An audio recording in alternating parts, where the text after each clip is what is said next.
Okay, guys, landlord winter checks. Kerin, we're going to talk about protecting your rental home from the cold. None other than a better time to talk about this than the winter time, especially here in Scotland, but I'm sure the rest of the UK will experience cold weather at this time of year. So I think obviously the winter is we associate with, festive time and Christmas and things, but winter does really pose that kind of unique set of risks, especially for your rental home. And that could lead to some expensive repairs if they're left unchecked and not looked after correctly. As I say, especially in these colder months, it tests the resilience of every property, not just rental properties. And the teams that are involved with looking after them, like our property management team and things, it needs to be extra organised, especially around preventative measures to give our landlords that complete peace of mind as well, especially through these cold months. So keeping tenants keeping tenants and the property safe and keeping them warm, it means having trusted contractors, those hands-on checks and repairs to minimise the cost of possibly emergency call-outs and things during the holiday season. They do ultimately or inevitably happen at some point in time, but you can put preventative measures in place. So if you are a landlord and you're doing everything yourself, or you're wondering how possibly managing agents protect rental homes from the cold, then this is where you should be at the moment and listen to what we're going to go through. We've created this list of essential landlord winter checks, and that includes things like the higher risks of winter we're going to cover, curbing the condensation and the mold, that's such a big point, especially with rental properties, security when tenants possibly go away, maybe over the holiday period and things, they go back to maybe their hometowns and things, see family and spend time away from the property and it's empty. Healthy heating and hot water systems, so very important. And inspecting roofs and gutters. That is something that is sometimes overlooked quite a lot. The exterior of the property, guttering and the roof and things. And that's where a lot of expensive unchecked works can occur. So preparing for the colder months is all about it's about more than just the comfort. It's about the legal compliance and asset protection. So let's see how your rental property fares up, see how safe and sound it is for this winter. So you're going to kick us off, Kerin, and talk about that higher risk of winter. Why is winter such a higher risk period? So winter's trifecta of cold weather, constant central heating use and tightly closed windows is the perfect storm for damage that can compromise your rental property's integrity inside and out. Yeah. So to avoid any unnecessary hassle, a list of landlord winter checks will help you combat winter. So these are things like sub-zero temperatures causing water to freeze in pipes and expand, leading to cracks that only become apparent when it's too late and you have a burst pipe in the house, and nobody wants that. When they happen, it's usually too late, yeah. Yes, so obviously the water freezing and expanding, it can cause the pipes to burst, and it's, knowing where your stopcock is also very important in these situations, but keeping your heating on, obviously, nice frost settings at least will help. I was just going to say, you mentioned about the frost setting. Talk to us about what the frost setting is on a heating system. Yes, so on most combi boiler systems, you can obviously set your boiler. If you have a thermostat in the property, you can obviously set the temperature. So if the temperature gets to a certain point, certain length, like low drop, it will automatically come on with the boiler. If you're going away, some boilers have got a holiday mode, so you can set that. Some have a winter mode, so you can make sure it's not you've not got any frozen pipes. But even if you have your heating on a low setting while you're maybe away, you can set your radiators as well, the thermostats on them, to a little frost setting. So at least it's not about even keeping your house toasty like you would while you're there, but it's just keeping the chill off of it enough so that your pipes don't freeze. Mm-hmm. Yeah, definitely. And then and like you say, that saves the pipes from freezing. And once they've frozen and then thaw and then burst, and it could be a much bigger problem than having just a very low frost setting on. Yeah, it'll cost you a lot less to have your heat boiler on a frost setting than it will to be fixing damage from frozen pipes that have then burst. So coming back to obviously the outer roof aspect of it, wind, rain and snow can obviously dislodge roofing and overwhelm your gutters and drain pipes. So and this allows water to seep into the property and cause penetrating damp. So we would advise, obviously, in the better weather, doing some pre-checks before the winter time comes in. So making sure your gutters are free from things like moss, just general growth. And if you do see any slipped tiles on the roof, missing ridge tiles, get them fixed in the better weather before the winter comes, so you know that you've done all your prep work in advance and you've not got a storm coming in and your roof's needing attention. Yeah, another good one is the exterior of the property, the exterior harling, or if that's got cracks in it, and you notice them, have them repaired before the cold weather comes in, because as you say, water will get in, that'll freeze, expand, then melt, and that could cause big problems. So look at the exterior of the property and check that that's not the case. Yeah, prevention is best than coming into this weather and having these problems to then try and deal with. Yeah, ice getting in behind your render of your property could be very costly. Yes. And again, things such as increased humidity from higher differences in temperatures between the outside and insides of properties results in condensation and mold from poor ventilation. So even though it's very cold, still keep the windows open, still keep the fresh air going through your property, and making sure that you are keeping on top of any signs of mold. It is a case of, if you get any black spot mold from condensation, use a suitable mold and mildew spray. You can even use bleach and some warm water to wash it away as well. But it's one of those things that if you don't nip it in the bud, it will just continue to grow. Yeah. But neglecting these things can result in a high risk and financial loss to your property, and may even invalidate your landlord's insurance policy. So I believe we do have some further information on that, which will be available.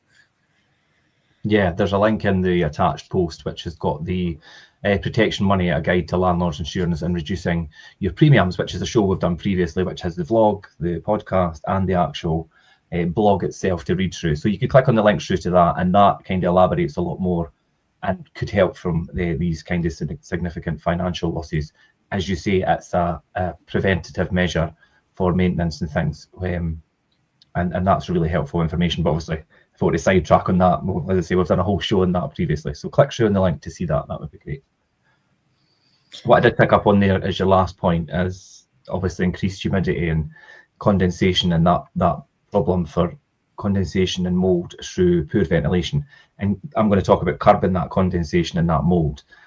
And at this time of year, you'll see it all the time, and tenants will start to, seal windows and not open and ventilate to try and stay warm. Obviously, it does get really cold here in Scotland, we are all aware, but it is very important to still ventilate and still let some fresh air in. Now, that doesn't mean opening your windows for hours at a time. Even just in the morning, 10 minutes, let the fresh air in. And again, should ideally have extractors and things in bathrooms and kitchens, but if not, just open the window for that short period of time. Moisture from cooking, if you're bathing or if you're in the shower, drying clothes, it all becomes trapped, and that leads to condensation on exterior walls and windows. And this is a big problem, because without the proper ventilation, this can quickly develop into what is known as black mold. So immediately when condensation starts to develop and things, it will cause mold, but not black mold, unless it's untreated or just left to get worse, which is both a major health hazard and a frequent cause of a lot of tenant disputes. So it's essential to really minimise the potential for this problem and the conflict. And you could do that by, as I said, ensuring that there's extractor fans in kitchens and bathrooms, ideally. Now, not all kitchens and bathrooms have extractor fans. If they do, they should be fully operational, clear of blockages, and powerful enough to actually clear the steam or the whatever it is effectively out of the room. If not, then what's the purpose of them being there? I mean, even though I've got extractors and things, I still open the window or open the back door, or, just for that short period, just to kind of expel whatever steam or whatever is in the kitchen or the bathroom at the time, because you don't want that built up in the room, as I say, for the very reasons of mold and then black mold and things as well. Kerin, I know you're a mold and condensation expert, but you are quite good at explaining to the tenants and things and talking them through how to just do that. And it's not a difficult thing. It's just that these quick tips to keep on top of it before it develops into something that's problematic. It is, and that's the thing. It's a lot of it comes down to education, like knowing how to keep your property ventilated, knowing how to deal with it before it becomes an issue as well. Like getting it when it first starts. Like I mean, windowsills, like window frames can be like one of the most common ones that you see it on, because it's the main area that your heat is meeting the cold from outside. So when you start to see it, just wipe it down. The amount of people that you come across that haven't got the education behind them for it, and they're like, oh, I don't want to touch it. And I'm like, if you don't touch it, it's going to get worse, and you don't have to touch it. Put some gloves on, or you get sprays that you don't even have to be that near it. You can just spray it and you don't even have to wipe it either. So when we do our inspections of the properties, I usually keep a bottle of mold and mildew spray in the boot of the car. So if I do come across a tenant that's maybe experiencing this as a problem, I can show them just how easy it is to get rid of. And then it's up to them to keep on top of it moving forward. Yeah, education is the key, and I think it's all these main points, like and the windows, and for instance, obviously windows have trickle vents, just making sure that they're actually open on the window. Or if they don't have trickle vents, a lot of these tilt and turn windows have the setting where you could still have them locked, but they're open just very, very slightly to let that air circulate, and that allows that constant low level flow of air without causing significant heat loss or it to be cold in the property. That's what that design is for.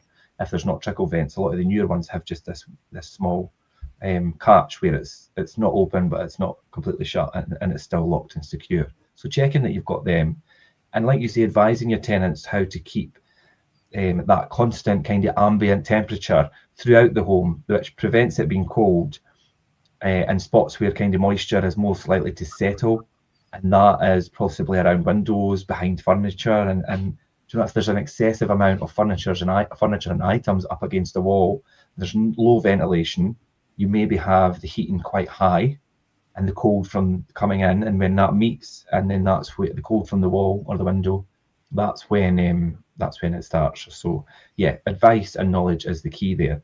We also have, I've linked in the blog attached, there's one about winter mid-tenancy inspection, so you could click through on that. And that's the perfect tool to kind of prevent mold or catch the problem early, particularly as lettings legislation, it requires landlords to resolve damp issues very swiftly. And you could face quite high fines if it is to the point where you've not addressed the issue, and it is at that point where it's black mold and things. If you've not actually educated or helped the tenant to resolve the issue, and it gets to that point, then you could find yourself in a little bit of bother with not adhering to the legislation, and that is a result could result in fines at the very minimum. So, take it very seriously, and I think it all falls into the duty of care for tenants. And if you're a landlord or an agent and not taking that seriously, then you might want to question why what you're doing. So yeah, definitely the condensation and mold thing is a big part of lettings, and it has been for a long time. But I think dealt with correctly and approached properly, it can be tackled quite well. It's having that understanding of the difference as well. Obviously, we've kind of touched on both parts there. We've touched on the condensation side of mold, and then we've also touched on like penetrating damp. Yeah, they are two very different things. They can result in the same issue, but they are very different things. So if you do have a tenant that's complaining about having mold issues in the property, go and do an inspection and find out what it is. Is it being caused by penetrating damp, which is a landlord issue to get resolved?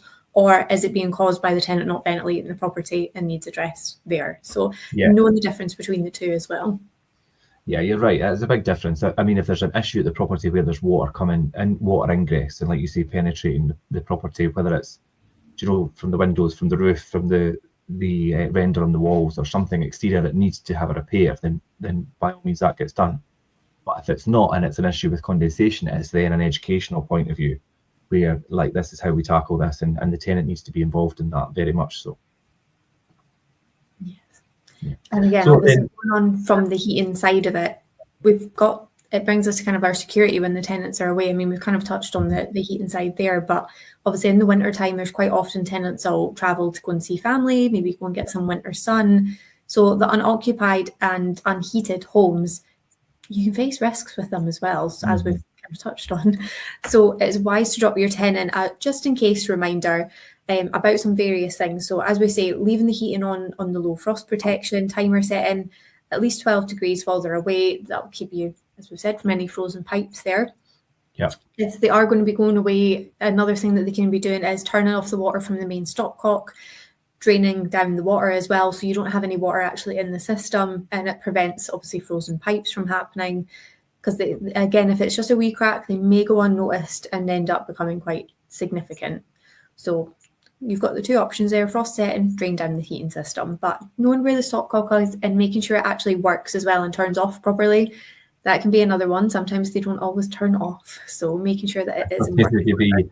It could be very stiff. So if it's tested at the start of the tenancy or at some point that, right, okay, that maybe needs to be loosened off. So if in the event of it being needed, it can actually be turned off. Because if not, you're going to have to be out on the street trying to find the main one there, and then you run the risk of annoying your neighbours because you'll have to end up turning off their water as well. It usually turns off so many houses in the street. Yeah. So you're probably turning off at least one other person's water by doing that. Yeah. Again, even simpler things, using smart plug timers for 1 or 2 hours of light in the evening, it just deters people from the property. It still makes it look occupied, and just giving it that extra bit of security with it being an occupied home while somebody's maybe away for a time. I think that, obviously technology today, a lot of people have got other lights hooked up to Alexa and all the rest of it, or timers, but you could get plug-in timers that are a couple of pounds. They're not expensive, so it's not something you don't have to have some big elaborate, system hooked up to your Alexa or whatever. It could be just a plug that has got the timer on it, and it costs £2-3, and it could just make all the difference to the security of your property. Yeah, you've got a whole range of your older school, like you say, plug in, set the wee clock timers, and then your ones that are your smart plugs. So you've got different options there as well for everyone's budget. To be fair, for what you'd probably spend on the older ones, you could probably get a smart plug for not much more than that now. But did you just get them? You got them recently, did you know? Yeah, I have, and they're great. If I'm maybe home, even for if you have I've got them as well, but I know that you got them fairly recently. Yeah. Even if you've got pets at the property as well, it can be a good thing just so you can literally turn it on from your phone, and there's lights on, so they're not being left in hours in the dark if you're maybe later coming home from work, or like we say, if you're maybe out for the evening, you can just turn it on and off. So they're good to have, just especially if you're in quite a high traffic area as well, just that people are, it looks like you're still in the property, to just deter people and give you your own sense of security as well. Yeah. But again, small things like locking windows and doors properly and setting any alarms to ensure your property is secure and the insurance policies aren't invalidated in the event of a burglary. Burglary. I was going to say that's really hard to say, actually. I've watched a few things where it's the Scottish accent. It's hard to say that, but you should get robbed.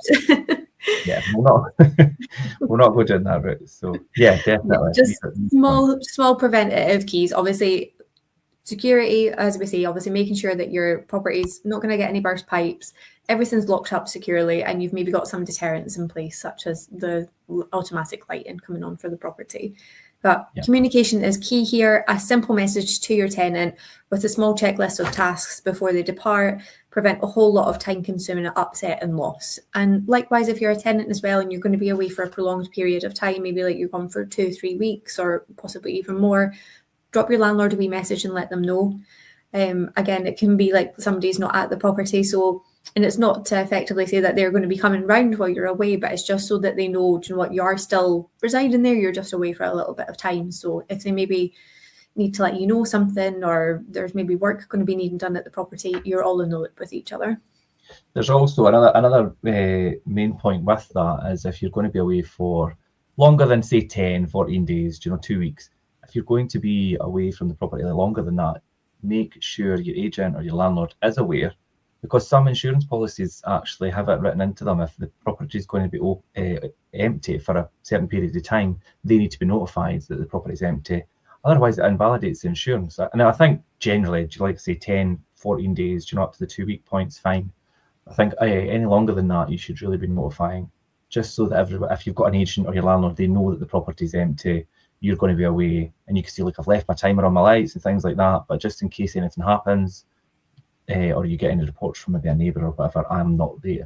And then also, if they need to maybe notify their insurance company, they could drop them an email just to keep them in the loop as well and make sure everything's in place.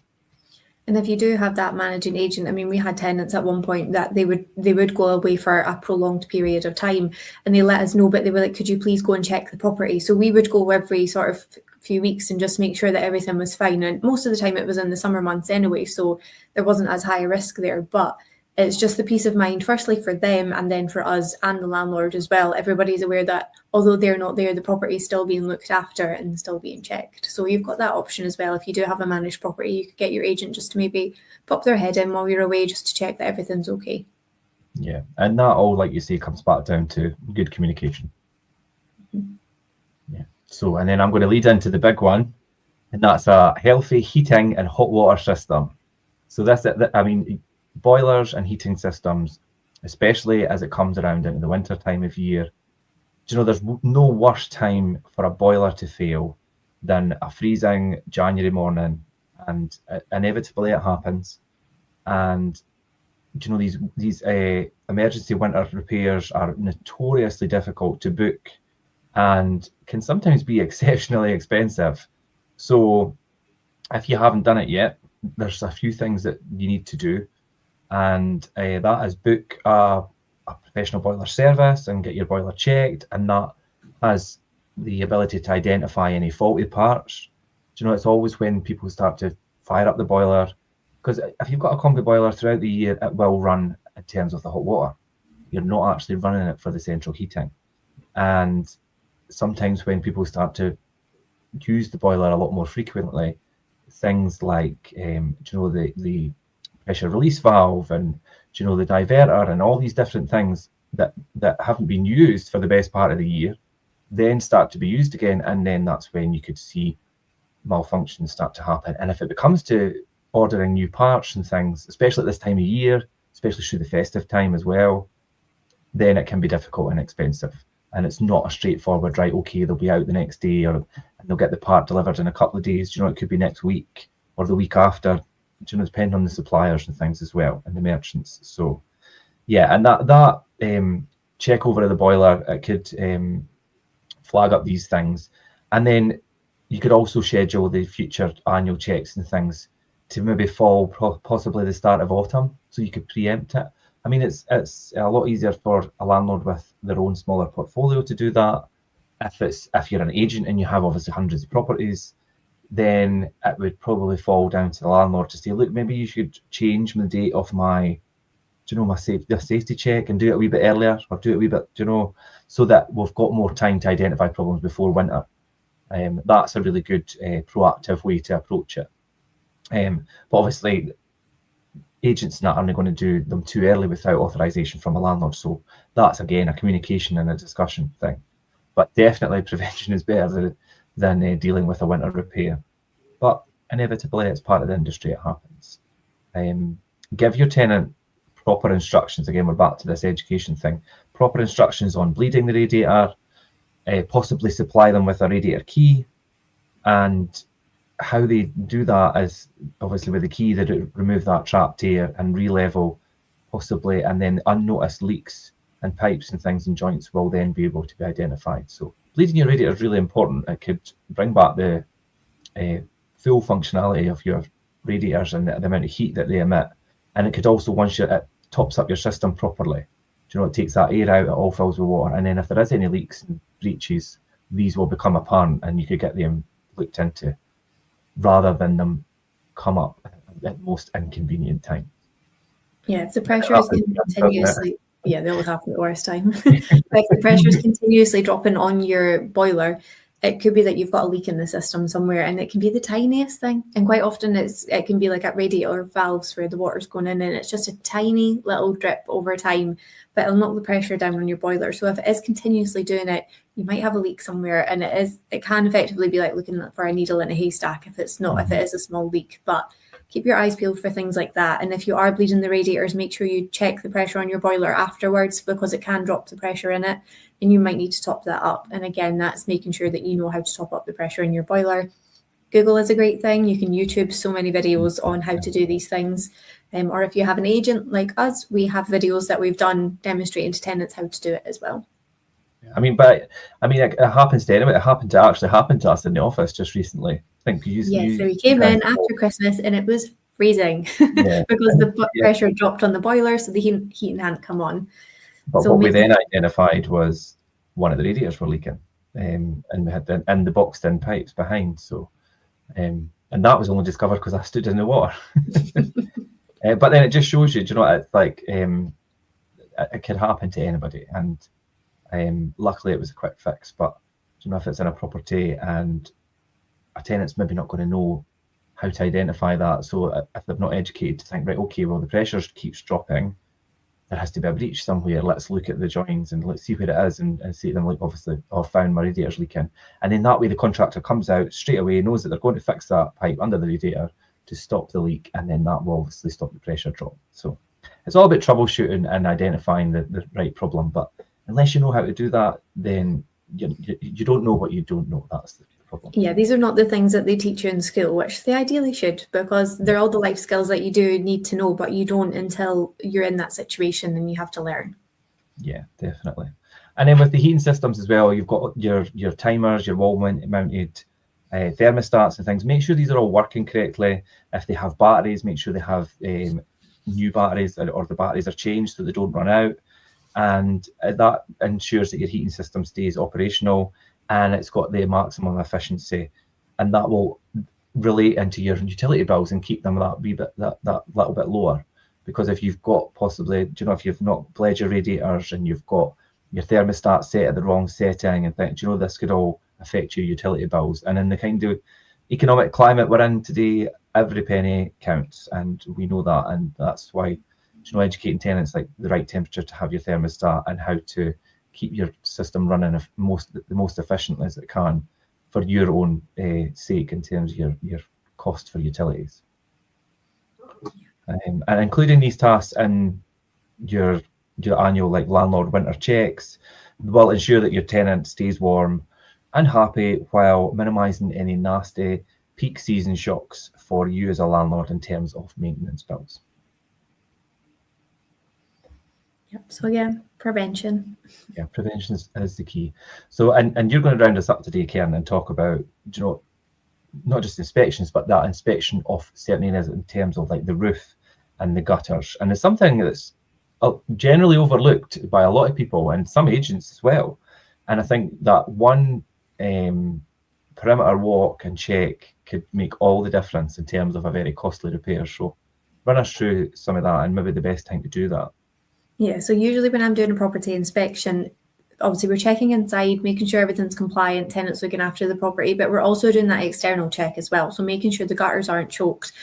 Tenants must look at me like, what is she doing? Because I'm like way back trying to get a best look at the gutters to make sure there's no growth in them, no leaves, especially autumn leaves are a bad time. And if you've got a property that's in quite a woodland area, that's semi-rural, or you've got quite a lot of nature around, the gutters are going to get blocked up. Leaves, moss, the great British weather that we have as well, just in general, it can overload the drainage systems and roofs as well, which can obviously lead to significant damage to the property from overflowing and penetrating water. So there's a few things you can ask your tenants to do, such as clear any leaves from the external drains to prevent any water from overflowing and turning to icy, slippy, hazardous paths and driveways. So again, this is going to benefit them as well, because if that's overflowing, it might not be affecting the property necessarily, but you're going to get water building up on the ground where it shouldn't be. And with the weather that we have, especially recently, there's a high chance of it freezing and it being slippy for them. So keeping an eye on things like this, general upkeep such as clearing away all the leaves and things like that, just to keep the water flowing as it should be. Yeah, definitely. Another thing is looking up at the roof throughout the winter to spot any slipped tiles, slates, or damaged flashing so you can arrange repairs before they leak. Quite often, if you do get a slipped slate, it might not cause damage initially at the first point, but if you get it fixed before it does, basically. Yeah, I mean, generally our tenants, if there's been high winds and things and tiles have come off or whatever, they're generally good in letting us know. But I mean, it is part of the tenant's duty to report things to your agent or your landlord. You know, if a tile's come off the roof or you notice something maybe loose, your agent or your landlord will be more than grateful that you have reported it rather than leave it to become a bigger problem. So don't be scared to pick up the phone and report things. It's so important to do that. Yeah, it's getting things nipped in the bud before they do become bigger issues and more costly issues. Yeah. definitely. And secondly is checking gutters and downpipes for signs of debris and let you know if they need them cleared to ensure rainwater flows immediately away. Again, just something as simple as getting your gutter cleaned out can save you a lot of money in damages for when it starts giving you penetrating damp, because ultimately that is what can quite easily happen to the properties. If your gutters are defected, the water's got to go somewhere. Yeah, definitely. Proactive exterior maintenance is part of your landlord's winter checks for cheaper internal repairs and redecoration. So keeping it on the cheap side, as I say, before they become bigger issues. And just a few minutes of your tenant's time could save you a fortune as well. So clear communication with your tenant, making sure they know their responsibilities and what to look out for to keep you updated as a landlord or an agent as well. Yeah, absolutely. It's just that peace of mind. It has to be. You know that obviously the property is going to withstand the. Do you know, we could get really sub-zero temperatures. We could get such high winds. We get such heavy rain, and whenever we hear like, oh, storm, whatever's on its way, do you know, it's like hold your breath.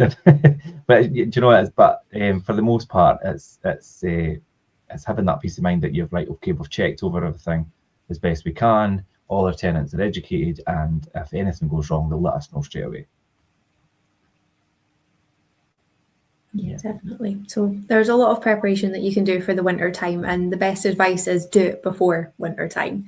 Get all your checks done in advance of it, so when winter comes, you are prepared and you've not got these big expenses or trying to get tradesmen out when it's blowing a gale or chucking with rain. Yeah. Which is quite often with us, obviously, especially here in Scotland. Yes. But the question, obviously, that probably you should be asking yourself after listening to us this morning is your rental property prepared for winter? And if not, we'd love to, talk about it more, show you how to navigate the seasonal challenges and keep your tenants and your property safe and warm throughout the coldest season. And it's something that is such a big challenge for some self-managed landlords and things. So if you're unsure or having issues, then feel free to reach out. Again, if you click in through the blog, you'll get my email address, you'll get our contact number, and you could jump in the comments here as well. I mean, there's a few there, but we'll go back to them. But any comments and things, jump in. We will, of course, respond to them. And hopefully that's been helpful today. As I say, there's a couple of other links that we spoke about throughout there that you could click through on in terms of inspections and things as well. That'll elaborate a lot more on how to carry them out and do them correctly. And I think the key thing here is that you do things in a preventative way and always teach and educate the tenants, and if you're a letting agent, your landlord as well, as to how to go about things properly. I think that's the best point to take from this, is that you don't know what you don't know, and education is the way to do that. Yeah, we talk a lot about educating the tenants, but being an educated landlord as well. Like, you need to know these things. Yeah. So you're looking after your property as well as your tenants looking after them, because ultimately it is a big investment. It's one of your important and most important investments. So making sure it's being looked after correctly is key. Yeah. Brilliant. Well, thanks for joining me today, Kerin, and going through that. I know that some of those topics are very relevant to you on a day-to-day basis. So yes. That was great to get some insights. Thanks for everybody tuning in. As I say, any questions, jump in the comments box, or you can come to us directly. We will see you next time, and I'll leave it there this morning. So thanks for that, Kerin. Thanks, everybody. See you later. Bye.